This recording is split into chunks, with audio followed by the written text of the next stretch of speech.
সমবেত নির্বাণকামী নরনারীগণ, আজকে আমি আপনাদের সামনে একটা খুব অতি সাধারণ বিষয় এ নিয়ে আলোচনা করব। সাধারণ বিষয় মানে হলো, বৌদ্ধদের সকলে জানে দান। বৌদ্ধ ভিক্ষুরা বলেন দানশীল ভাবনা। বৌদ্ধ ধর্মে আছে দানশীল ভাবনা, দান সবার আগে। আবার কেউ কেউ বলেন শুধু দান করলে তো হবে না, শীলও পালন করতে হবে। শীল কি শীল? আমাদের দায়কদের জন্য পঞ্চশীল, অষ্টশীল, ভিক্ষুদের জন্য, শ্রমণদের জন্য দশশীল, 227 শীল, অনেক অনেক শীল। এই শীল সহজ নয়। অনেকে তো পঞ্চশীল পালন করতে পারে না। কেন পঞ্চশীল পালন করতে পারে না? প্রাণী হত্যা না করে পারে, অদিন্যা দানা না করে পারে, সুরা মেরে কি বলে যে বেবিচার, কামে শুভেচ্ছা সারা না করেও পারে, মুসাফা না করে পারে না। মিথ্যা কথা বলবেই বলবে।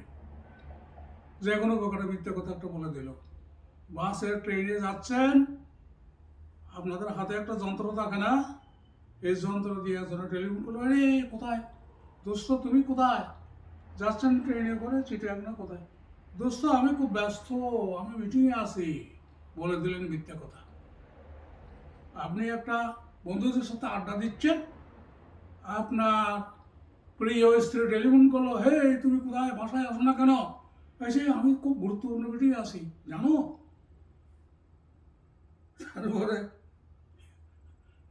4 নম্বর শীল মুসাওয়াদা, মিথ্যা কথা, সম্পর্ক লাভ, এগুলি কটু কথা, এগুলি তো সাধারণ ব্যাপার। তারপরে হইলো আরেকটা আছে 5 নম্বর, এটাও ভয়ঙ্কর, সুরা বেড়ে আমি বাজ্যা কমাধার টানা, সুরা পান। এটা কালেভদ্রে করে বৌদ্ধরা, হ্যাঁ করে কালাভদ্রে, কেউ কেউ সর্বক্ষণ করে। এটাও রক্ষা করা কঠিন। সুতরাং এটাও হলো না। পঞ্চশীল ঠিক মতো পালন করা হইল না। অষ্টশীলের কথা, অন্যান্য শীলের কথা বাদ দেন। তবে আমি যেটা বলছি সেটা হচ্ছে দানের মাধ্যমে নির্বাণ গমন করা যায়। একটু নতুন কথা বলছেন আপনি। অনেকে বলবো যে নির্বাণতে কি কয়, দানের মাধ্যমে কি করে নির্বাণ যাব? দান করলে নাকি অনেক অনেক কিছু পাওয়া যায়, এই জন্যই তো দান করে মানুষ স্বর্গে যাওয়া যায়, বিরাট বিরাট অনেক কিছু পাওয়া যায়। 1 টাকা দান করলে কোটি টাকা পাবে, এই জন্যই। আচ্ছা ঠিক আছে, দান করলে যদি নির্বাণ যাওয়া যায়, তাহলে এটা তো ভালো কথা। তো এই বানটা একটু বুঝিয়ে বলেন। আমি 2-1টা উদাহরণ দেব সাথে। সারিপুত্র মহাস্তবীর একটা শিষ্য ছিল। সে তার বাবা, এই শিষ্যের বাবা ছিল খুব গরিব মানুষ, খুবই গরিব মানুষ, 2 বেলা খেতে পারতো না। তো উনি কিন্তু সারিপুত্র মহাস্তবীর ওই শিষ্যের বাবা যখন ছিল, তার প্রতি অনুকম্পা করে কয়েকবার তার ধারে ধারে গিয়েছিলেন কিছু ভিক্ষার জন্য, তাকে কিছু পুণ্য করার সুযোগ দেওয়ার জন্য। কিন্তু উনি পুণ্য করতে পারেননি, কিছু ছিল না যে কি করে দান করবে। এক জায়গায় উনি একটা নিমন্ত্রণে গিয়েছিলেন, সেই নিমন্ত্রণের মধ্যে কতগুলি মিষ্টান্ন পেয়েছিলেন। সেই মিষ্টান্নগুলি উনি খান নাই। বলে যে এগুলি খেয়ে তো আমার মল হবে, আমি বরং এগুলি নিয়ে যাব, আমি সারিপুত্র মহাস্তবের কালকে আসবে ভিক্ষা, হয়তো আমি তাকে এগুলি দান করব। সেই দানের ফলে উনি মারা যাওয়ার পরে আবার মানব কুলে জন্মগ্রহণ করেছেন। মানব কুলে জন্মগ্রহণ করে যখন 7 বছর বয়স হয়েছে, আবার সারিপুত্রের শিষ্য হয়েছে। সারিপুত্র শিষ্য হয়ে তার শিষ্য যেমন দান পেতেন, শীল রক্ষা করতেন, উনি দান করে এবং ধ্যান করে অরহত হয়ে যান। তাহলে মূলটা কোথায় ছিল? ওই দান করে উনি পরবর্তীকালে ওনার শিষ্য হয়ে এই দানব হারামের জোরে উনি অরাহত হয়েছেন, মুক্ত হয়েছেন। দান উন্নত জীবন প্রদান করে স্বর্গে গমন খুব সহজ হয় দানের মাধ্যমে। দানের মাধ্যমে চিত্ত মনকে নমনীয় করা যায়, যাতে নির্বাণ গমন করা যায়, সহজে নির্বাণ করা যায়।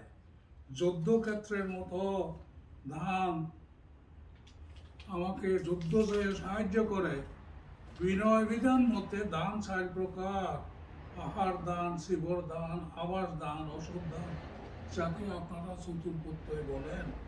অর্থনীতিতে যাকে মৌলিক চাহিদা বলা হয়।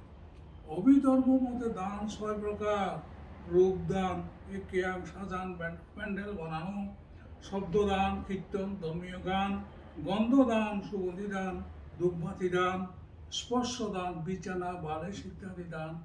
তারপরে রস দান, আহার দান, ধর্মদান, জ্ঞান দান, এটা হলো শ্রেষ্ঠ দান বলা হয়েছে। সূত্রপিটকও দানের অনেক প্রকার আছে: অন্নদান, পানীয় দান, শয্যা দান, বস্ত্র দান, যান দান, মাল্য দান, গন্ধ দান, বিলেপন দান, আবাস দান, প্রদীপ দান, অন্যভাবে আমিষ দান, নিরামিষ দানও আছে। কিন্তু এই দানের দ্বারা নির্বাণ কিভাবে যাওয়া যায়? আমি যা বলেছিলাম দানের মাধ্যমে নির্বাণ যাওয়া যায়, যে আমার কথা কি মিথ্যা না? আমি একটা উদাহরণ দিয়ে বলি আপনাদেরকে, আপনারা মনোযোগ দিয়ে শ্রবণ করুন।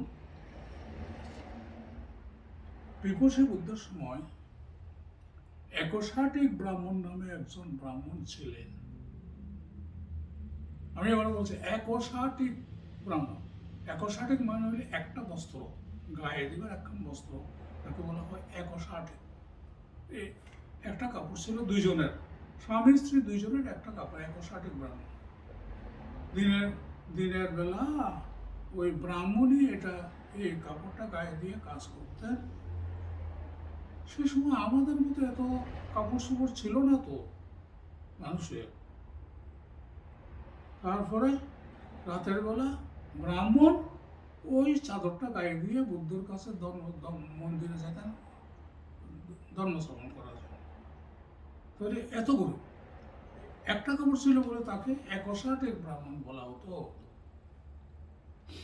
তখন গৌতম বুদ্ধের শাসন চলছে, বুদ্ধের ধর্মদেশনা শুনতেছেন উনি। বুদ্ধের ধর্মদেশনা শুনে যখন বুদ্ধের ধর্মদেশনা শুনতেছেন, ওনার মনে মনে চিত্ত ওনার বলছে, আমি তো কিছু দান করতে পারি না, বুদ্ধের দানের কথা শুনলে আমার এই গায়ের একটা মাত্র জিনিস আছে, এই গায়ের চাদরটা, এটা আমার দেবার ইচ্ছা হয়। রাত্রির প্রথম জামে বুদ্ধ যখন দেশনা করেন, কাপড়টা উনি বাস করে রাখছেন দান করবো বলে মনে করে, কিন্তু মনের ভিতর যে ওই যে কৃপণতা, মাৎসর্য স্বভাব আছে, না তুমি দিও না, এটা তোমার একটা কাপড়, তুমি এটা দিলে কি খাবে, কি পরবে, দিতে বললো। রাত্রি দ্বিতীয় জামে যখন আবার বুদ্ধ এই দানের কথা বলতেছেন কিছুক্ষণ পর, আবার তার মনের মধ্যে দান দেওয়ার চিত্ত চেতনা উৎপন্ন হলো, সেইবারও সে দিতে পারলো না। চিন্তা করলো, আমি যদি আমার গায়ের চাদরটা দান করি, আমার স্ত্রী তো বের হতে পারবো না, কোথাও যেতে পারবো না, তার তো আর কাপড় নাই, দিতে পারলো না। এরকম করতে করতে সাইডবা কাপড়টা উনি বাস করে রাখছেন দান দেওয়ার জন্য, পারলো না। ওই যে মাৎসর্য স্বভাব, আপনারা লক্ষ্য করবেন, নিজের কথা চিন্তা করেন। এক সময় মনে হচ্ছে যে এই দান দেবো, আবার পরে কোনো চিন্তা করে দান দিলে তো ক্ষতি হবে, আমার তো আর থাকবে না কিছু, আমার বউ তো আমার গালাগালি করবে, ছেলেমেয়েরা গালি দেবে, আগামীকালের জন্য আহার করার জন্য তো টাকা থাকবে না, পারেন না। ফিরে আসেন, মাৎসর্য আপনাকে করতে দেয় না, কৃপণতা আপনাকে করতে দেয় না। শেষবারে একশাটিক ব্রাহ্মণ দিয়ে ফেললেন, শেষ শিব দান করে ফেললেন। তখন শেষ শিব দান করার পরে উনি পুষ্য হয়ে বগল বাজিয়ে বলতেছেন, আমি জয়ী হয়েছি, আমি জয়ী হয়েছি, আমি জয়ী হয়েছি। কোথায়? দান দিতে পারছেন, তার কৃপণতাকে জয় করতে পারছেন। মাশ্চর্যকে জয় করতে পারছে, তিনি জয় হয়েছে। তারপরে বাড়িতে আসছে, ব্রাহ্মণীকে বলছে, দেখো ব্রাহ্মণী, আমাকে কিছু বলিও না, আমি দান দিতে পারছি, আমি আজকে দান দিতে পারছি। এই 61টি ব্রাহ্মণ মারা যাওয়ার পর গৌতম বুদ্ধের শাসনের সময় জন্ম নিয়ে 7 বছর বয়সে অরহত হয়েছিলেন। দেখেন, আমি কি বললাম, শীল পালন ছাড়া, বিশাল দান ছাড়া উনি একটা মাত্র বস্ত্র দান করে পরবর্তী জন্মে অরহত হয়েছিলেন 7 বছর বয়সে। আর একটা উদাহরণ দেব, সেটা হচ্ছে মহাদুঃখী। তাকে মহাদুঃখী বলা হতো, তার দুঃখের অন্ত নাই।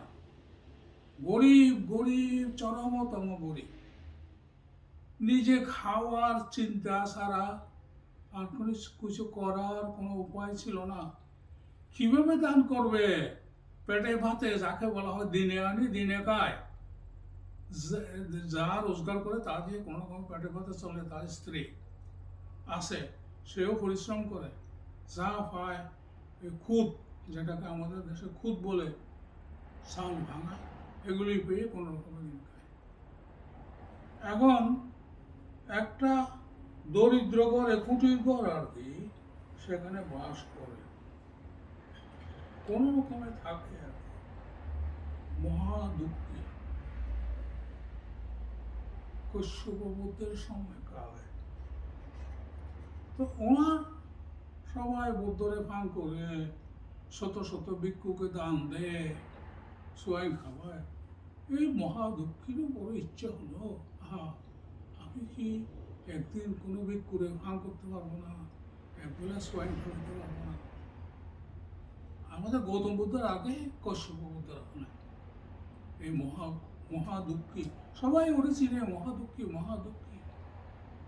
গরিব মানুষ, গরিব, যারে গরিব চরম তরম ধরে বলে। কবি নজরুলের কবিতা পড়ছেন না, হে দারিদ্র তুমি মরে করেছ মহান, তুমি মরে দাঁড়িয়েছ খ্রিস্টের সম্মান। খ্রিস্টের সম্মান কি? পেটে ভাত নাই, এমন চরম দারিদ্র।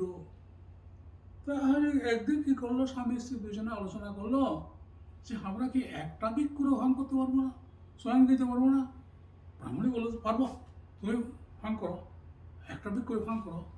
কশ্যপ বুদ্ধের আমলে তো উনি গেলেন, কশ্যপ বুদ্ধ যেখানে থাকেন সেখানে।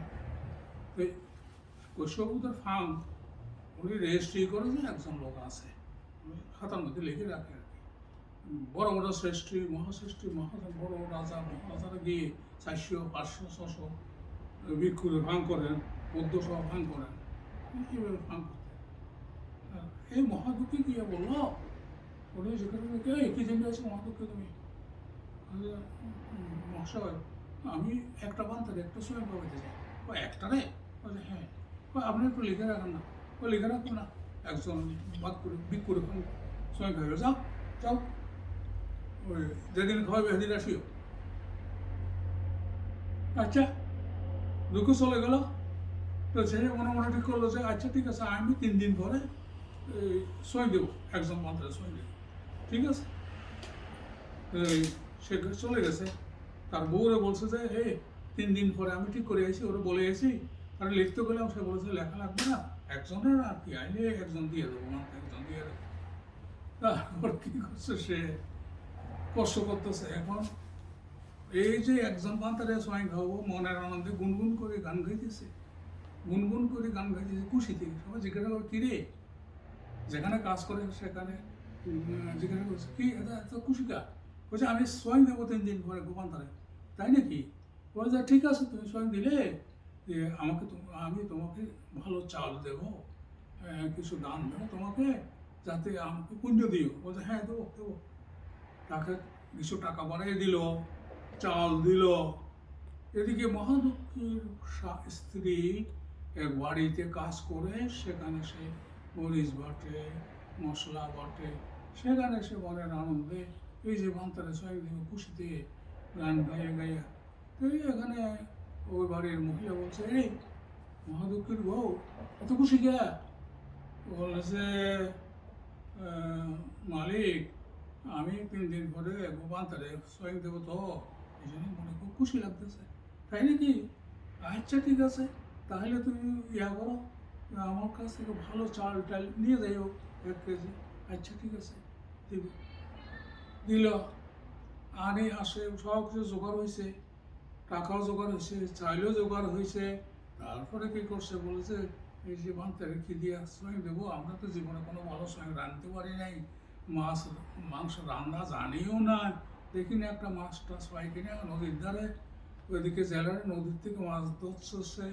তো সেখানে গেল, জেলার বলছে এদিকে এদিকে মহাদুখী কী করে সেখানে? না কিছু করি না, আমাদের মাছগুলো একটু ভাগ করে দে, তো করে একটা মাছ দেবো। মাছগুলি সে ভাগ করে দিছে, তার একটা বড় রুই মাছ দিছে। আচ্ছা, সে আরো খুশি হয়ে চলে গেল। আর বউরে বলে যে, দেখো কিরকম ভাগ্য দেখছো, আজকে একটা বড় রুই মাছ হয়েছে, আমি সোয়াই দেবো এটা দিয়ে। আচ্ছা, তারপরে তার বউ কি করছে, নদীর ধারা থেকে কিছু শাক টাক তুলে আনছে, এগুলি রান্না করবে। সব ঠিকঠাক হয়েছে, এখন রান্না করবে কে? তার বউ তো এত কিছু রান্না করতে জানে না, মহা দুঃখিত, এত কিছু রাঁধতে জানে নাকি? কিছু গরিব চুলোও চলে না, মানুষের কাছে খাইয়ে দিয়ে আসে শুয়ে থাকে। এখন তারপরে সে সব জোগাড় করছে। এদিকে স্বর্গের রাজা ইন্দ্র জানে, সে জানে আজকে মহাদুঃখীর ঘরে বৌদ্ধ স্বয়ং খাবে। হ্যাঁ, তো হ্যাঁ, তো কিছু রাঁধতে জানে না, আমি যাই, বৌদ্ধের স্বয়ং আমি রান্না করে দেবো।